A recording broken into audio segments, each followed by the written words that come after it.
నమస్తే, welcome to 4 sides TV.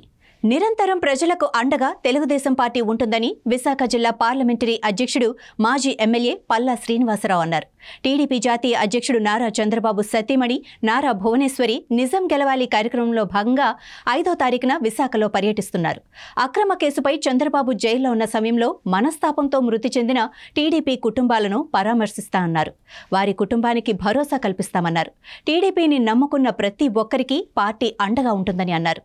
Pawan Kalyan సైతం చంద్రబాబు అరెస్టుపై గళం విప్పారని, రాష్ట్రంలో ఇప్పుడున్న వైసీపీ ఎమ్మెల్యేలు ప్రజలను ఎదుర్కోలేక పార్టీలు మారుతున్నారని శ్రీనివాసరావు విమర్శించారు. జగన్మోహన్ రెడ్డి గారు మాట్లాడుతున్నారు నిజంగా కుటుంబాల మధ్యన విడగొట్టడమని. ఏ మాత్రమైనా సరే నీకు కుటుంబ విలువ తెలుసుంటే సొంత బాబాయ్ కూతురు మీద అల్లుడి మీద నువ్వు కేసు పెడతావా? అంత దారుణాతి దారుణంగా సొంత బాబాయిని, తండ్రి తర్వాత తండ్రిని అంత ఘోరంగా మర్డర్ చేస్తారు ఆస్తి కోసం. మర్డర్ కోసం ఆస్తి చేస్తే అజయ్ కల్లం రెడ్డి గారు ఆయనే చెప్పారు, మొదట వచ్చి 5:30 కల్లా తాడేపల్లికి ఫోన్ వచ్చిందని. తర్వాత వచ్చి బయటకి ఎప్పుడు వచ్చింది 6:30కి. ప్రజలందరూ కూడా గమనిస్తున్నారు.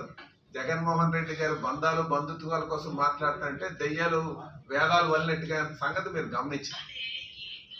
కాదు చెల్లిని ఆ రాజకీయ ప్రయోజనాల కోసం మొత్తం ఆయన జైల్లో ఉన్నప్పుడు అది తిప్పాడు. మళ్ళీ రేపు రాజకీయంగా పోటీ పడుతుందేమో అని చెప్పేసి వెంటనే ఆవిడ మీద గొడవాడి తెలంగాణకు పంపించాడు. ఆయన సొంత తల్లిని వ్యవస్థాపక అధ్యక్షురాలుగా వైఎస్ఆర్సీపీ పార్టీకి పెట్టి గౌరవ అధ్యక్షులుగా పెట్టి మళ్ళీ రేపు కూతురు ఏమైనా మళ్ళీ పార్టీలో వచ్చి చేరిపోద్దేమో అని ఒక భయంతో ఏం చేశారంటే తల్లిని ఆ వ్యవస్థాపక అధ్యక్షురాలుగా తొలగించి, ఇవన్నీ గౌరవ అధ్యక్షులుగా తొలగించి మళ్ళీ తాన్ని దూరం పెట్టారు. మళ్ళీ తాను తెలంగాణ పంపించారు. ఇవన్నీ కూడా ప్రజలు గమనిస్తున్నారు. కనుక జగన్మోహన్ రెడ్డి గారు బంధాల కోసం కుటుంబాల కోసం మాట్లాడుతున్నారంటే దెయ్యాలు వేదాలు వల్లినట్టుగా అన్న సంగతి ప్రజలు గమనిస్తున్నారని చెప్పి తెలియజేస్తున్నారు.